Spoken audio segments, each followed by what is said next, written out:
এ জমিন, তোমরা যারা জমিন ধ্বংস করে দিতে চাও, আমি আল্লাহও দেখতেছি কেমন গুনাহ হইতেছে। যেই মানুষে আমি আল্লাহ এত আদর করে বানাইলাম, আসমান আল্লাহ বানাইছেন কুন ফায়াকুন বইলা, ফেরেশতা আল্লাহ বানাইছেন কুন ফায়াকুন বইলা, জমিন আল্লাহ বানাইছেন কুন ফায়াকুন বইলা, কিন্তু আমারে আপনারে আল্লাহ পাক কুন ফায়াকুন বইলা বানায় নাই। আমাকে আপনাকে যখন আল্লাহ বানাইছে, খালাকতু বিয়াদাইয়া, আল্লাহ বলে আমি আমার নিজের হাত দিয়া বান্দা বান্দিরে বানাইছি। কারণ এই চেহারার মধ্যে এত দামি কপাল, ওই কপাল দিয়া বান্দা আমার কুদরতি কদমে সাজদা দিবে। এই কপালটার এত দাম, এই কপাল কুন ফায়াকুন বললে হয় না, এই কপাল ফেরেশতাদের হাতে বানাইলেও হয় না, আমি আল্লাহ নিজের হাতে বানাইছি। আল্লাহ পাক কই আমি আল্লাহও দেখি জমিনে কেমন অন্যায় হয়, অত্যাচার কেমন জুলুম হয়, জমিনে কেমন অন্যায় হয়, অত্যাচার হয়, কেমন জুলুম হয়, কেমন গুনাহ হয়, আমি আল্লাহ দেখতেছি। আমি আল্লাহ দেখতেছি আমার নবীর নায়েবে রাসূল উলামায়ে কেরামের সাথে কেমন আচরণ হয়, সবই আল্লাহ বলেন আমি দেখতেছি। এরপরও আমি কেন নগদ ধরি না জানুনি? 4 শ্রেণীর কারণে। লাউলা মাশাইখুরকা ওয়াল শাবাব খুশা ওয়াল আতফাল রুদ্দা ওয়াল আনআম রুদ্দা। আল্লাহ বলেন 1 নম্বর হলো ওই বৃদ্ধ মানুষগুলি, এখনো জমিনে এমন কিছু সাদা দাড়ি সাদা চুল আমার কিছু বৃদ্ধ বান্দা বান্দি আছে রে, কোমর বাঁকা হইতে পারে না, করতে পারে না, কষ্ট হয়, হাঁটুতে ব্যথা, কোমরে ব্যথা, এরপরেও আমি আল্লাহর কুদরতি কদমে সাজদা দেয়, কষ্ট হয়, এরপরেও আমার কদমে সাজদা দেয়। এই সাজদার দিকে তাকাইলে জমিনের প্রতি মায়া লেগে যায়। 2 নম্বরে আল্লাহ বলে ওয়াশবাবু খুশা, কত যুবক অন্যায় কাজের দিকে দৌড়ায়, নাপাক প্রেম ভালোবাসার দিকে দৌড়ায়, জিনা বেবিচার মদ গাঞ্জার দিকে কত যুবক দৌড়ায়। আল্লাহ বলেন কিন্তু এখন এমনও কিছু যুবক আছে যেই যুবক যৌবনের পাগলামি করে না, তার মনেও পাগলামি করতে চায়, তারও গুনার দিকে তার মন ডাকে কিন্তু যায় না। আমি আল্লাহর ভয়ে যুবক গুনার দিকে যায় না, মসজিদে গিয়ে হাজির হয়, নাপাক ভালোবাসা প্রেমের দিকে মন দেয় না, আমি আল্লাহর প্রেম অন্তরের ভিতরে জমায়া নেয়। ওই যুবকের সেজদা যখন জমিনে দেয়, তার সেজদার দিকে তাকাইলেও এই গুনাহগার জমিনের প্রতি আমার মায়া লেগে যায়। আল্লাহ বলেন আরেকটা শ্রেণী হলো এই জমিনে কিছু শিশু বাচ্চা আছে যাদের কোনো গুনাহ নাই, ছোট ছোট বাচ্চাগুলি, এদের আমলনামা এখনো খোলা হয় নাই।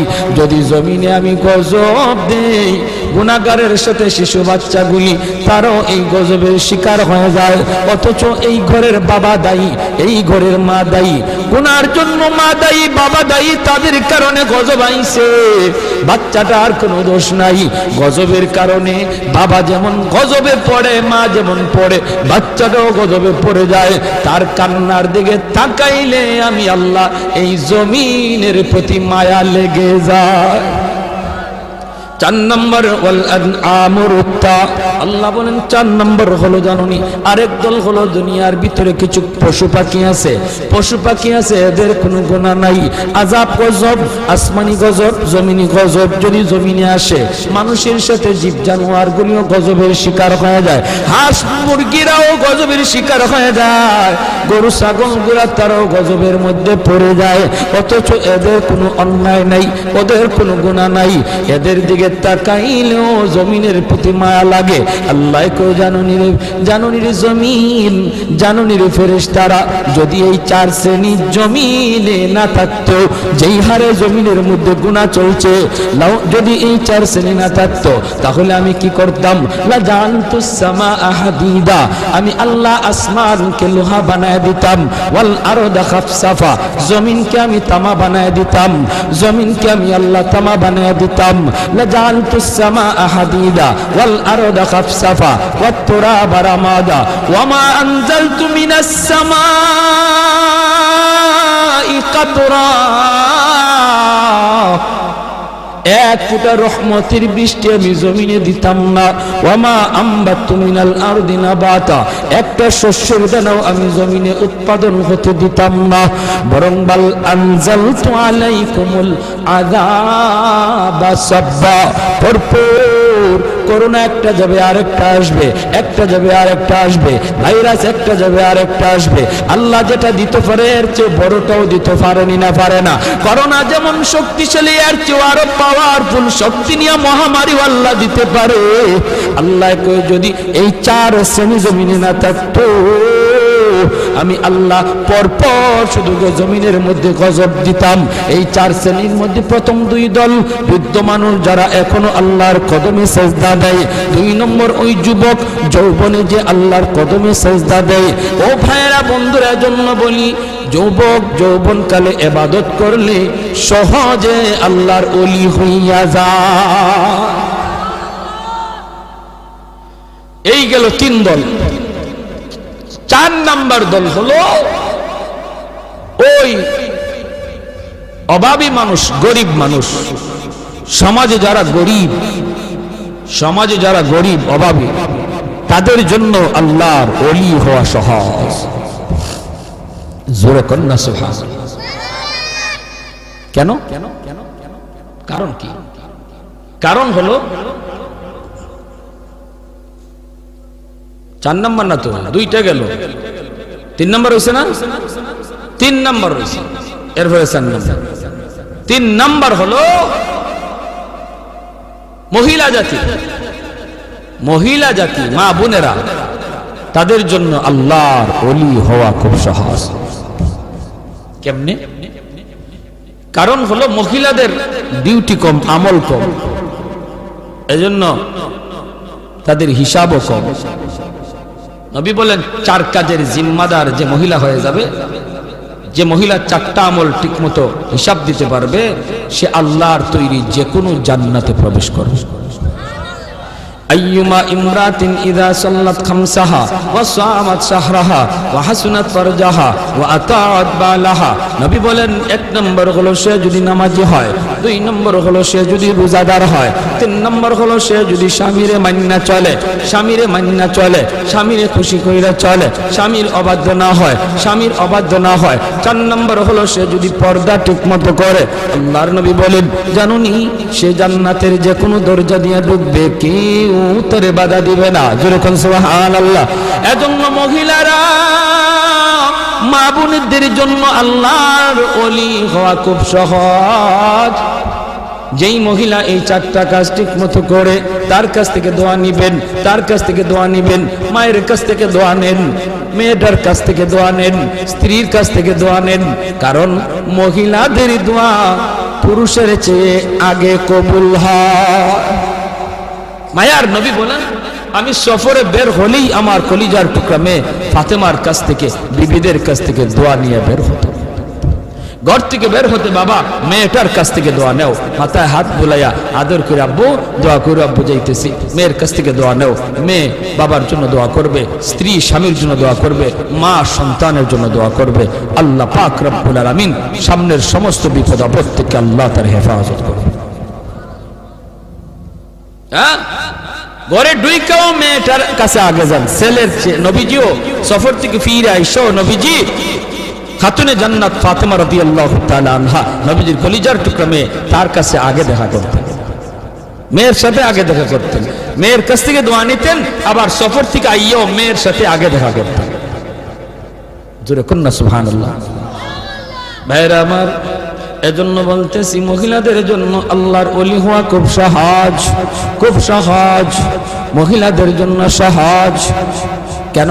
কারণ তাদের হিসাব কম। সম্পদ কেমনে কামাই করেছো, সম্পদ কোন পথে ব্যয় করেছো, এই জবাব কোন মহিলাকে দেওয়া লাগবে না, পুরুষকে দেওয়া লাগবে, স্বামীকে দেওয়া লাগবে, স্ত্রীকে দেওয়া লাগবে না। স্বামী কেমনে সংসার চালাইলো, হালাল পথে না হারাম পথে, জবাব দিবে স্বামী, মহিলাকে জবাব দেওয়া লাগবে না। এজন্যই রে ভাই, মহিলাদের জন্য আল্লাহর ওলি হওয়া খুব সহজ। চার নাম্বার, গরিব দুঃখী মানুষ, অভাবী মানুষ, তাদের জন্য ওলি হওয়া সহজ। কেন? কারণ ধনী তার সকল ধন দৌলতের হিসাব দিতে দিতে টাইম লেগে যাবে, আর গরিব সম্পদ কম হওয়ায় কম কোটায় হিসাব দিয়া ধনীর 500 বছর আগে জান্নাতে চলে যাবে। ইন্নামাল ফুকারা ইয়াদখুলুনাল আগনিয়া ইয়াদখুলুনাল জান্নাতা ক্বাবলাল আগনিয়া বি500 সানা। নবী বলেন ধনীর 500 বছর আগে জান্নাতে চলে যাবে। এজন্যই তো ওসমান গনি রাদিয়াল্লাহু তাআলা আনহু বলেছিলেন, ইয়া রাসূলুল্লাহ ইয়া হাবিবাল্লাহ, ওগো নবীজি আমি তো আমার সম্পদ ভালো কাজে ব্যয় করেছি, হালাল পথে কামাইছি, আমি তো গরিব দুঃখীদেরকে সবসময় দান করি, সদকা দেই, অভাবীদের পাশে আমি দাঁড়াই, আমিও কি 500 বছর পরে জান্নাতে যাইমু সম্পদ বেশি হওয়ার কারণে? আল্লাহর নবী বলেন, উসমান রে তুমি আমার জামাই হতে পারো, তুমি আমার মেয়ের জামাতা হতে পারো, কিন্তু আমি নবী নিজের থেকে কিছুই বলি না, আমি যা বলেছি আমার মালিকের ইশারায় বলেছি। তুমি ওসমান আমি নবীর মেয়ের জামাতা হইতে পারো, আশরে মুবাশশারার সদস্য তুমি হইতে পারো রে, তবুও তুমি উসমান গরিবের 500 বছর পরে জান্নাতে ঢুকবা। উসমান গনি কয়, নবী গো কিছুই বুঝি নাই গো। কেন গো নবী, কেন? এমন সম্পদ আমার লাগবে না যেই সম্পদের কারণে আমার জান্নাতে যাইতে দেরি হয়। কোন কারণে? আমি তো হক আদায় করেছি, আমি তো সম্পদের হক যথাযথ আদায় করি। মদিনা নগরীতে অভাব, মানুষ খাইতে পায় না, দুর্ভিক্ষ। হযরত উসমান গনি 100টা উট বুঝাই করে আটা নিয়ে মদিনায় ঢুকতেছেন। মদিনার ব্যবসায়ীরা মদিনা থেকে বের হয়ে গেছে সন্ধান পাইয়া, রাস্তায় যায়, উসমান আটাগুলি আমাদের কাছে তুমি বিক্রি করো, আমরা মদিনার বাজারে নিয়ে একটু ব্যবসা করব। পাইকারের দল তারা মদিনা থেকে বের হয়ে গেছে, আগে কিনে ব্যবসা করত। হয়তো ওসমান কই, তোমরা আমার আটার দাম কত দিবা? পাইকারের দলেরা কয়, আমরা 1-2 দিব, তুমি যেটা 1 টাকা দিয়ে কিনছো আমরা 2 টাকা দেব, 2 গুণ বেশি দিব। ওসমান গনি কয়, না না হবে না, আমার মালের দাম আরো উঠছে। জোরে কর না সুবহানাল্লাহ। মালের দাম আরো বাড়ছে, মালের দাম আরো এর চেয়ে আরো বেশি একজনে কইছে।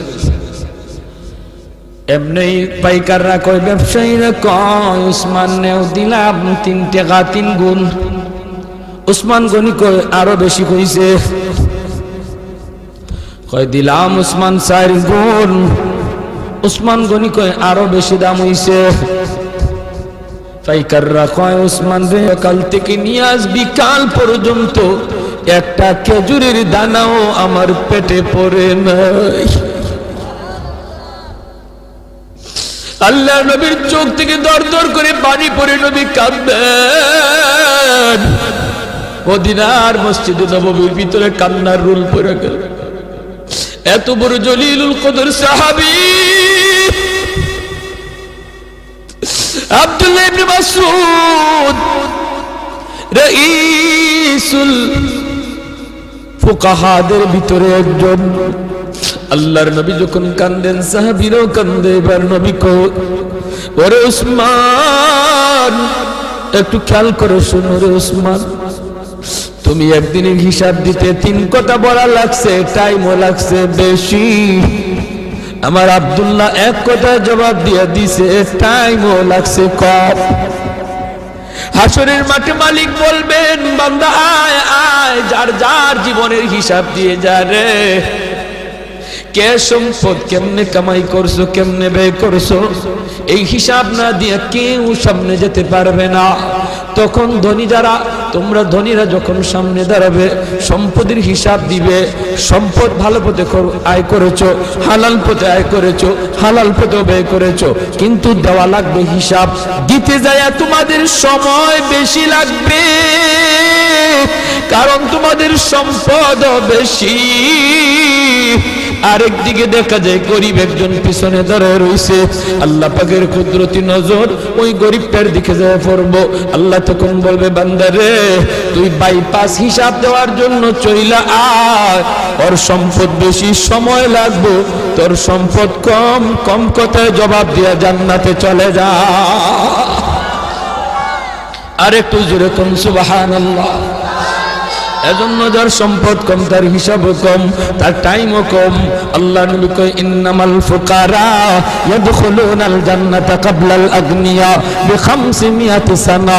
500 বছর আগে আল্লাহ জান্নাত দিয়ে দিব। এর জন্যই নবী বলছে, আল্লাহুম্মা আহইনি মিসকিনা ওয়া আমিতনি মিসকিনা ওয়া হাশুরনি ফি জুমরাতিল মাসাকিন। নবী কয়, আল্লাহ আমার দুনিয়াতে তুমি মিসকিনদের সাথে রাখো, আমার তুমি দুনিয়াতে মিসকিনদের সাথে রাখো, মরণ আমার মিসকিনদের সাথেই কইরা, হাসরের ময়দানেও তুমি আমারে গরিবদের সাথেই উঠাইয়া। নবী এমন দোয়া করেছেন। এজন্যই 4 নাম্বার যেই দল মানুষ যারা অলি হওয়া সহজ, সারা হলো গরিব মানুষ। ওই গরিব মানুষটা যখন ফজরের সময় উঠে হাল চাষ করতে যাবে, যদি একটু ইয়াদ করে, আল্লাহ আল্লাহ তুমি আমার সুস্থ রাখছো বিদায় আমি এখন হাওড়ে যাইতেছি, মালিক তোমার হুকুমটা পালন করতেছি, আজান হইতেছে ফজরের, হাল চাষে পড়ে যাও, আগে তুমি ফজরের নামাজটা পড়ে নাও। আল্লাহর কাছে এত প্রিয়, ধনী লোকটা দান করে যেই সব পাইব, ওই সব আল্লাহ পাক তুমি যে অন্তর থেকে খালি নিয়ত করছো, হায় রে আমার যদি এত টাকা থাকতো আমিও দান করতাম, আল্লাহ ধনীর সমান সব তোমার আমল নামায় দিয়ে দিবে।